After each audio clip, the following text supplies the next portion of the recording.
সাদ রাদিয়াল্লাহু তাআলা আনহু কত কালো ছিলেন, এরপর আল্লাহর দরবারে কত দামি হয়ে গেলেন। সাদ রাদিয়াল্লাহু তাআলা আনহু এত কালো, মদিনার মেয়েরা তাকে বিয়া করতে চায় না। সাদ রাদিয়াল্লাহু তাআলা আনহু নবীকে একদিন বলেন, পয়গম্বর, ও নবী, আমি কি জান্নাতে যাব? নবী বলে, কেন তুমি জান্নাতে যাবে না কেন? সাদ বলে, নবী গো, মদিনার কেউ আমাকে পছন্দ করে না, তুচ্ছ তাচ্ছিল্য করে, আমাকে মেয়ে পর্যন্ত বিবাহ দিতে চায় না রে পয়গম্বর। আমার নবী বলে, সাদ, কে তোমার কাছে বিয়া দিতে চায় না? মদিনার সব থেকে সুন্দরী মেয়ে তোমার সাথে বিবাহ বসবে। সুবহানাল্লাহ বলেন। মদিনার অনেক বড় ধনাঢ্যবান প্রভাবশালী নেতা ইবনুল ওয়াহাব, বুখারী শরীফে ঘটনা বর্ণনা করা হয়।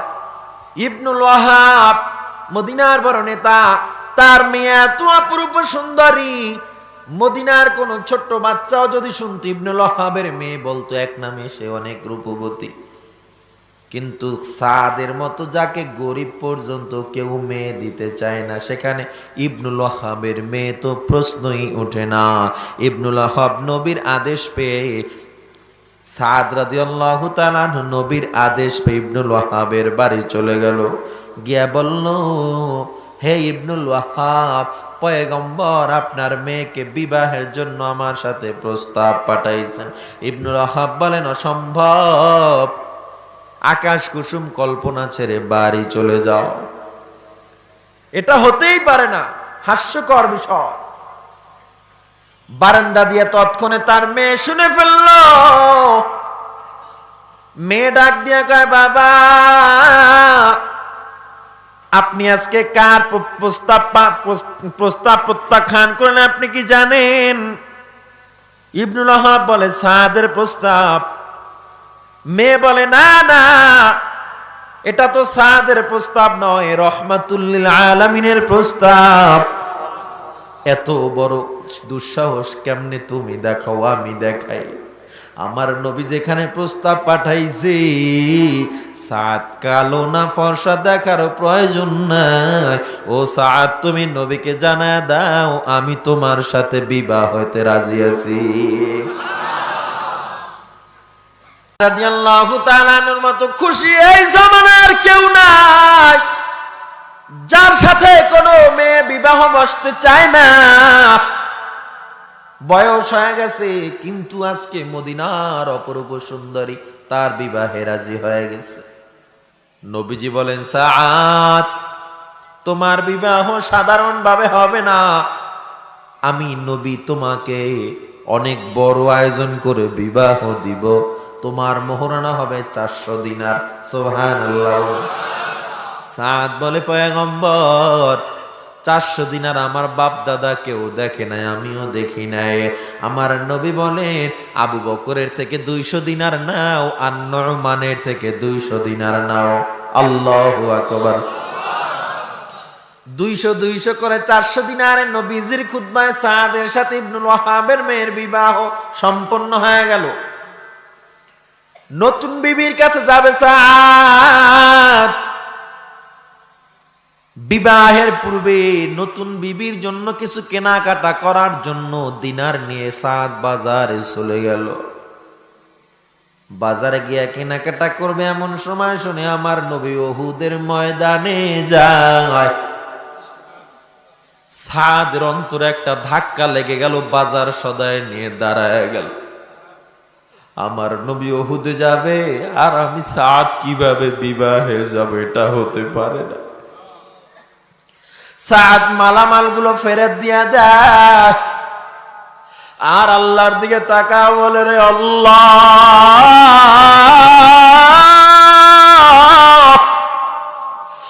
এই দিনার দিয়ে আমি এমন কিছু কিনবো যাতে আপনি খুশি হয়ে যান, আপনার নবীও খুশি হয়ে যায়। সাদ ওই দিনার দিয়া নববধূর জন্য শাড়ি কিনলো না, একটা তরবারি কিনলো আর একটা ঘোড়া কিনলো। জোরে কোন আল্লাহু আকবার। সাদ একটা ঘোড়া কিনবার একটা তরবারি, নবীজির সামনে সাদ যাবে, নবী তো রাগ করবেন, কারণ সব সাহাবায়ে কেরাম জানে সাদের আজকে বিবাহ। কিন্তু সাদ চেহারাটা কালো কাপড় দিয়ে বেঁধে নিছে। যুদ্ধের ময়দান থেকে যদি আবার নবী তাকে তাড়ায়া দেয় কেমন হবে? চেহারাটা বেঁধে সাদ দৌড়ায়। ঘোড়া নিয়ে যুদ্ধের ময়দানে সাদ যখন অবতীর্ণ হয়ে যায়, সাহাবায়ে কেরাম বলা বলি করতেছে, এই লোকটাকে চেনা চেনা মনে হয়, এই লোকটা কি? চেহারা ঢাকা, কিছুই বোঝা যায় না। হযরত আলী বলেন, দরকার নাই, আমাদের পক্ষে যুদ্ধ করতেছে, এতগুলো সময় নাই দেখার জন্য, তোমরা তোমাদের যুদ্ধ চালিয়ে যাও, কাজ চালিয়ে যাও।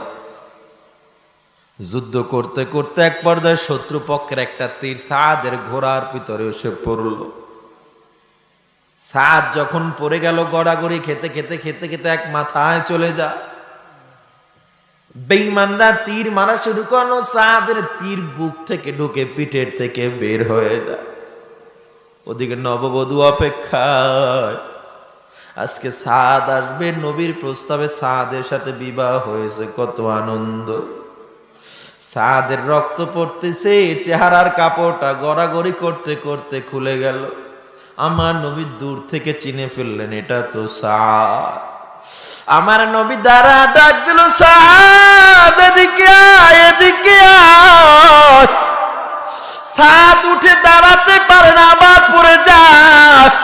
আমার নবী নিজে গিয়ে সাদকে তার রানের উপরে শোয়া কান্না শুরু করে দেয়।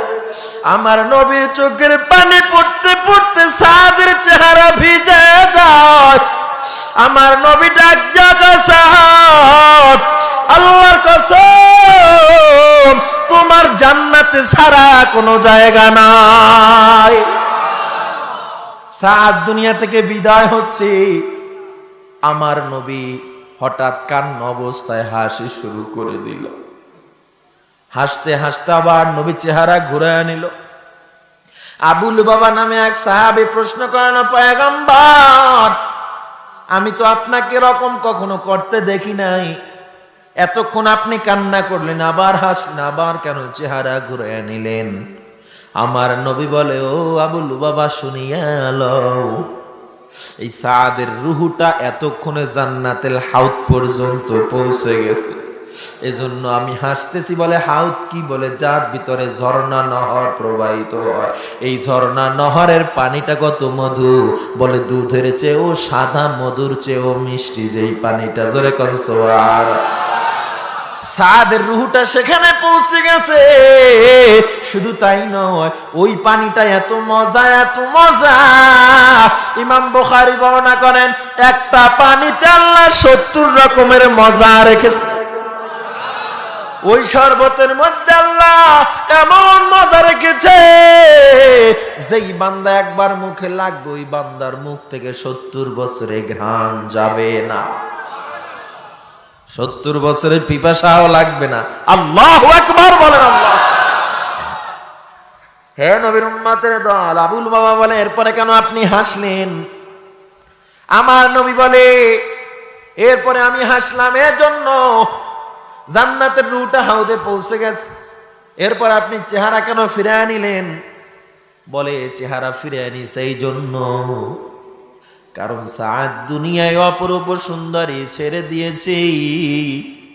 আমার আল্লাহ জান্নাতের হুরদেরকে তার জন্য সেটিং করে দিছে। ওই হুরগুলো এত স্পিডে দৌড়ে আসতেছিল, তাদের পায়ের কাপড়টা হাঁটু পর্যন্ত উঠে যাচ্ছিল।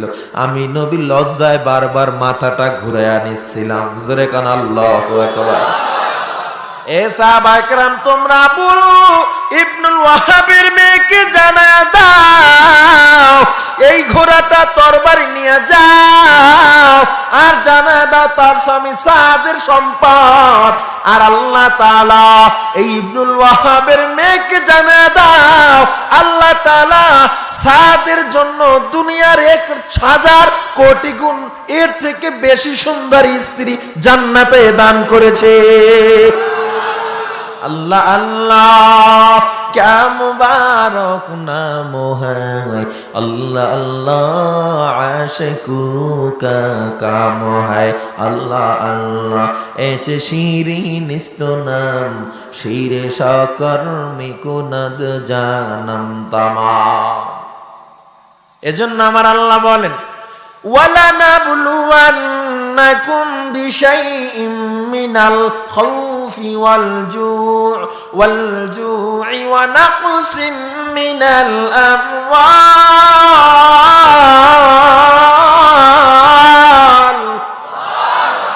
ونقسم من الأموال والأنفس والثمرات وبشر الصابرين। আমার আল্লাহ বলে বান্দা আমি আল্লাহ তোদের অবশ্যই অবশ্যই পরীক্ষা করব। কি দিয়া পরীক্ষা করবেন? বলে ক্ষুধা দিয়া পরীক্ষা করবে আল্লাহ, খৌফ ভয় দিয়া পরীক্ষা করবে, ওয়াল জু ক্ষুধা দিয়া পরীক্ষা করবে, ওয়া নাকসিম মিনাল আমওয়াল সম্পদ কমায় আল্লাহ পরীক্ষা করবে। কয়টা জিনিস দ্বারা পরীক্ষা করবে? জোরে কান। আপনাদের কষ্ট হচ্ছে? চলবে? একটু জোরে জবাব দেওয়া যাবে ইনশাআল্লাহ। আল্লাহ কয়টা জিনিস দ্বারা পরীক্ষা করবেন? তিনটা জিনিস। আমাদের সমাজটা এমন হয়ে গেছে, আমার আল্লাহ বলে আমি তাকেই বেশি বিপদ দেই যাকে বেশি ভালোবাসি। আর সমাজ, সন্তান যদি পানিতে পড়ে মারা যায়, দোকানে আগুন লাগে, তখন কি বলে? আল্লাহ আমার সন্তানটারই দেখলো, আর কি কারো সন্তান নাই। আল্লাহ আমার দোকানদারই দেখছে, আর কি কারো দোকান নাই। কয় কি কয় না? কয় কি কয় না? আহা, অথচ আল্লাহ বলে আমি আল্লাহ তাকেই বেশি পরীক্ষা করি যার প্রতি আমার মায়া বেশি, মোহাব্বত বেশি। অথচ গরিব মনে করে আল্লাহ তার গরিব বানান, তার জন্য বড় জরিমানা বানাইলেন। না না না না, পয়গম্বর বুখারীতে বলেন একজন নেককার গরিব ধনীর 500 বছর আগে জান্নাতে যাবে। জোরে কান্না সুবহানাল্লাহ।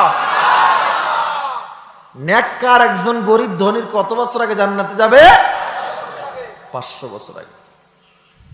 ওয়ালা নাবলুওয়ান্নাকুম, লামে তাকিদ, নাবলুওয়ান্নাকুম নুনে তাকিদ। আল্লাহ বলে অবশ্যই পরীক্ষা করব। এর দ্বারা বোঝা যায় যাকে আল্লাহ পরীক্ষা করবেন না তার ঘরে রহমত, তার ঘরে ভালোবাসা। বলতেছিলাম নুজহাতুল মাজালিসের ঘটনাটা। তো আল্লাহর বান্দা বলে আমার তালাক দাও, বান্দি বারবার বলে। কয় না, তালাক দিব কেন? 6 বছর পর্যন্ত তাকে ডিস্টার্ব করলো। কয় বছর? একটা সময় বাধ্য হয়ে আল্লাহর বান্দা তালাক দেওয়ার জন্য রওনা দিল। বাইজিদ বুস্তামি রহমাতুল্লাহ আলাইহির যুগের ঘটনা। তো চলতি পথে আমাদের বাংলাদেশের পাহাড়গুলো দেখবেন মাটির পাহাড়। কিসের পাহাড়? কিন্তু ইন্ডিয়া বা মধ্যপ্রাচ্যের পাহাড়গুলো দেখবেন পাথরের পাহাড়। তো পানি পড়তে পড়তে একটা সময় অনেক ধারালো হয়ে যায় পাথরগুলো। ওই পাথরের পাহাড়ের উপত্যকা পাড়াতে গিয়ে স্বামী হোঁচট খেয়ে তার পায়ের গোড়ালি কেটে সাদা হাড্ডি বের হয়ে গেল। স্ত্রী এবার তার আসল দিয়া পায়ের হাড্ডিটা বাঁধতেছে বারবার। স্বামী ডাক দিয়া কয়, বিবি গো, 6টা বছর পর্যন্ত তুমি আমার কাছে তালাক চেয়েছো, আর এখন তুমি তোমার আসল দিয়ে আমার পায়ের হাড্ডি বাঁধো। রহস্য কিছুই বুঝলাম না, একটু আমাকে বুঝিয়ে বলো। রহস্য একটু আমাকে বুঝিয়ে দাও। বিবি বলে রহস্য বুঝার দরকার নেই, তাড়াতাড়ি বাড়ি ফিরে চলো। সুবহানাল্লাহ।